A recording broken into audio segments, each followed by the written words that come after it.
बिस्मिल्लाहिर्रहमानिर्रहीम। अस्सलाम वालेकुम पाकिस्तान। नाजरीन कैसे हैं आप? ठीक ठाक हैं? उम्मीद करता हूँ बिल्कुल ठीक ठाक होंगे और अपनी खूबसूरत सी ज़िंदगी अपने खूबसूरत अंदाज से गुजार रहे होंगे। नाजरीन, जैसा कि आप सब जानते हैं कि मैं आप लोगों के लिए आज की शख्सियत प्रोग्राम लेकर आया करता हूँ। आज मैं यजमान बार में मौजूद हूँ। आज मैं आपको जिस शख्सियत का तारुफ़ करवाने जा रहा हूँ, आप हाल ही में यजमान बार के सदर मुंतखब हुए हैं। चौधरी अखलाक अहमद तारड़ साहब हमारे साथ मौजूद हैं। आज हम उनसे खसूसी गुफ्तगू करेंगे और इससे पहले भी आप जनरल सेक्रेटरी भी रह चुके हैं, सदर भी रह चुके हैं, तो उनके दौर में क्या डेवलपमेंट हुई और आगे क्या डेवलपमेंट लेकर आएंगे, इस हवाले से हम बात करेंगे। अस्सलाम वालेकुम सर। वालेकुम सलाम। कैसे हैं आप? अल्हम्दुलिल्लाह जी। सबसे पहले तो बहुत बहुत मुबारक आपको कि आप सदर दोबारा बन गए हैं। तो जनाब, आपने अपनी इब्तिदाई तालीम कहाँ से हासिल की और तलीमी सफ़र आपका कैसे रहा? बिस्मिल्लाहिर्रहमानिर्रहीम। पहले तो आपका शुक्रिया कि आप तशरीफ़ लाए, आपने ये मुझे मौका दिया बोलने का। तो मैंने इब्तिदाई तालीम अपने गांव से शुरू की, यानी प्राइमरी वहाँ से की। उसके बाद मैंने मैट्रिक यजमान हाई स्कूल से की, इंटर भी मैंने यजमान से किया। उसके बाद मैंने एससी कॉलेज बहावलपुर से बीए किया और उसके बाद इस्लामी यूनिवर्सिटी बहावलपुर से मैंने एलएलबी किया और उसके बाद मैंने बाकायदा जो है ना लॉ की प्रैक्टिस शुरू कर दी। अच्छा सर, आप बार के जनरल सेक्रेटरी भी रहे हैं, प्रेसिडेंट भी रहे हैं और आप बार में सदर बन चुके हैं, तो आप आगे इन फ्यूचर क्या डेवलपमेंट लेकर आएंगे अपनी बार में? अल्हम्दुलिल्लाह, अल्लाह ताला के फ़ज़ल व करम और मेरे वालिदैन की दुआओं से, दोस्तों के बार के जो दोस्त हैं उनके तावन से अल्लाह ने मुझे ये तीसरी बार मौका दिया है इस बार की खिदमत करने के लिए। तो इसमें मैं थोड़ा सा जो साबका है वो भी मैं बताता चलूँ कि 2009 में मैं इलेक्ट हुआ था जनरल सेक्रेटरी।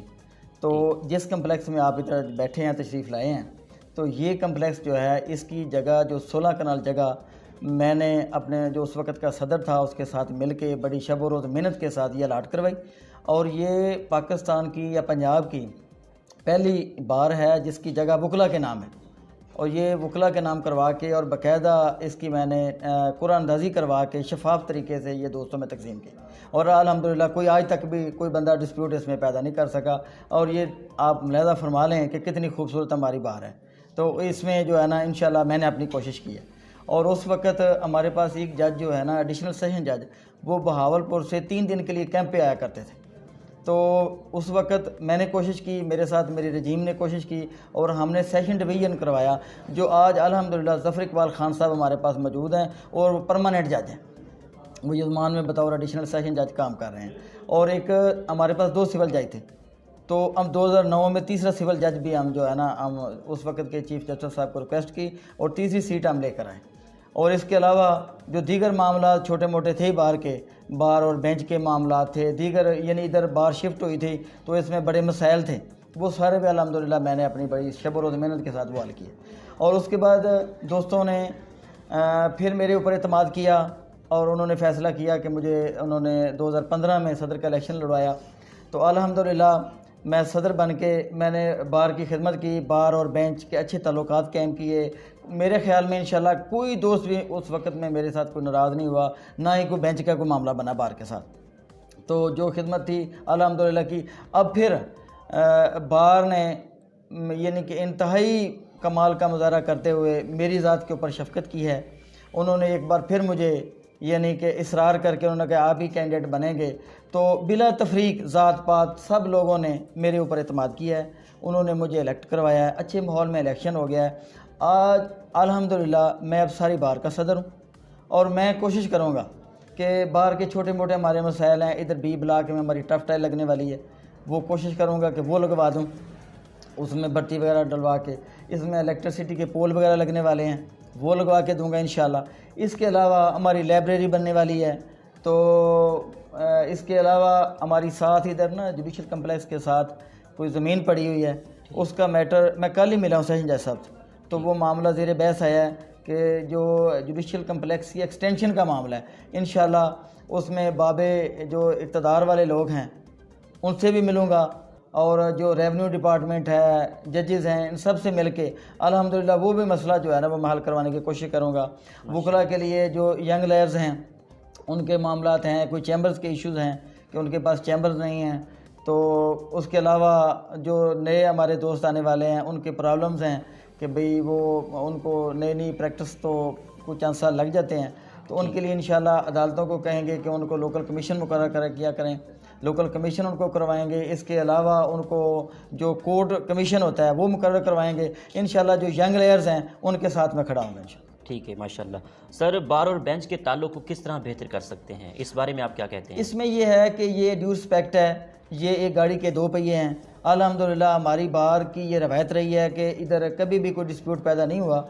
बार और बेंच अगर एक दूसरे की ड्यू रिस्पेक्ट करेंगे, अपने अपने दायरा इख्तियार के अंदर रह के काम करेंगे, तो इंशाल्लाह ताला कोई इसमें वो ऐसी बात नहीं है कि इसमें कोई ऐसा मामला पैदा हो। इंशाल्लाह कोशिश करेंगे कि मामला अच्छे चलेंगे। अच्छा सर, अगर मैं लोकल सियासत की बात करूं तो आप सियासत में आपको आने का कोई शौक़ है? इलेक्शन लड़ेंगे आप? सियासत में मुझे कोई ऐसा, मैं तो कहता हूँ कि मैं वकला की सियासत में ठीक हूँ। मेरे वालिद साहब 3-4 मरतबा गाँव के काउंसलर बने हैं। अल्हम्दुलिल्लाह वो हमारा है तो सियासी घराना, जिस लेवल की हमारी गांव की सियासत है उसमें हम इन रहते हैं, यानी वो बिला वास्ता या बिल वास्ता हमारा तल्लक है सियासी घराने से। लेकिन ऐसा मेरा कोई ऐसा इरादा नहीं है कि मैं कोई जनरल सियासत में आऊँ। ये अपनी प्रैक्टिस और बार के मामलात में ही रहना चाहता हूँ। ठीक है। तारिक बशीर चीमा साहब की लीडरशिप में यजमान में क्या तरक्याती काम हो रहे हैं, इस हवाले से आप बताएं। तारिक बशीर चीमा साहब की जहाँ बात है वो तो हमारे लिए एक नेमत से कम नहीं है। इस तरह के लीडर मेरे ख़्याल में हर हलके, हर मुल्क और पंजाब या किसी सूबे को नहीं मिल सकते। ये अल्लाह की नेमत हैं। अब भी देखें, इस गए गुजरे दौर में अरबों रुपए के तरक्याती काम जो हैं वो जारी हैं, यानी कि ये ज़बानी जमा खर्च वाली बात नहीं है। आप इधर किसी गांव में जाएं, मेरा ख्याल में 4-5 करोड़ से कम किसी चक में भी कम काम नहीं हो रहा।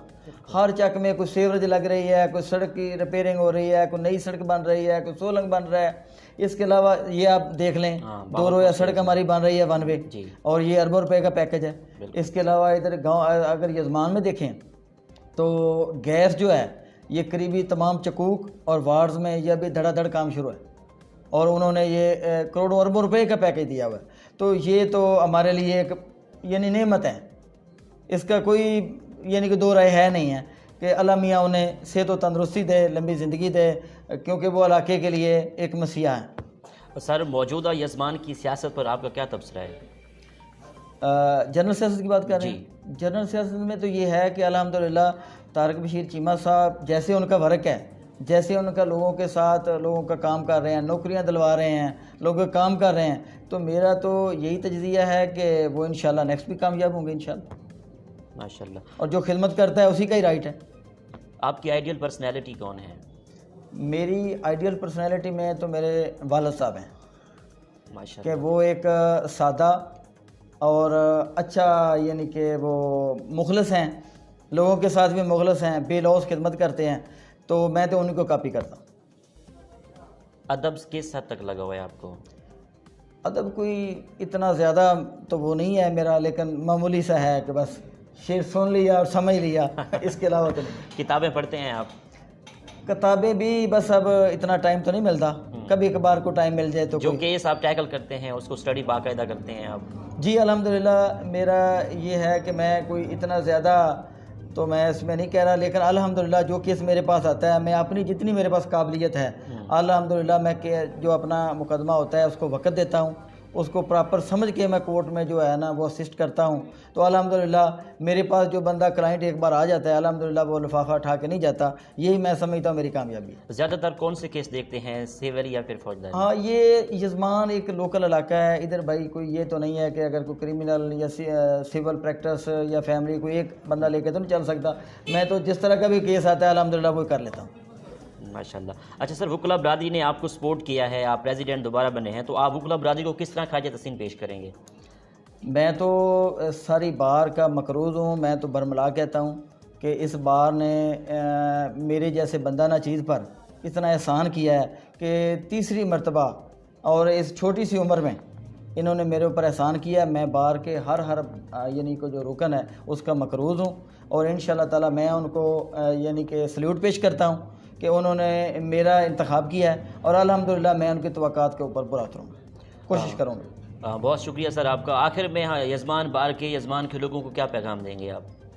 यजमान के लोगों को ये पैगाम देना चाहता हूँ कि आप जो है ना, जो वक्ती नफ़रतें हैं, जो एक दूसरे के साथ हम बिला वजह का बुग़्ज़ रखते हैं, वो खुदारा नहीं रखना चाहिए। अगर इलेक्शन की हद तक हो तो इलेक्शन एक दिन की गेम होती है, फिनिश ख़त्म हो जाता है। उसके बाद हमें बामी जो रवादारी और खलूस और मोहब्बत के जो प्रचार होता है उसको तक़वियत देनी चाहिए और लोगों के साथ बिला वजह बुग़्ज़ और अनाद नहीं रखना चाहिए, मिलजुल के ज़िंदगी गुजारनी चाहिए। बहुत शुक्रिया आपका। थैंक यू जी, भाई। तो नाज़रीन, आपने आज की शख्सियत प्रोग्राम सुना। इसी के साथ अपने मेज़बान अहमद महमूद को इजाज़त दीजिए। अल्लाह हाफ़िज़, अल्लाह निगहबान, पाकिस्तान जिंदाबाद।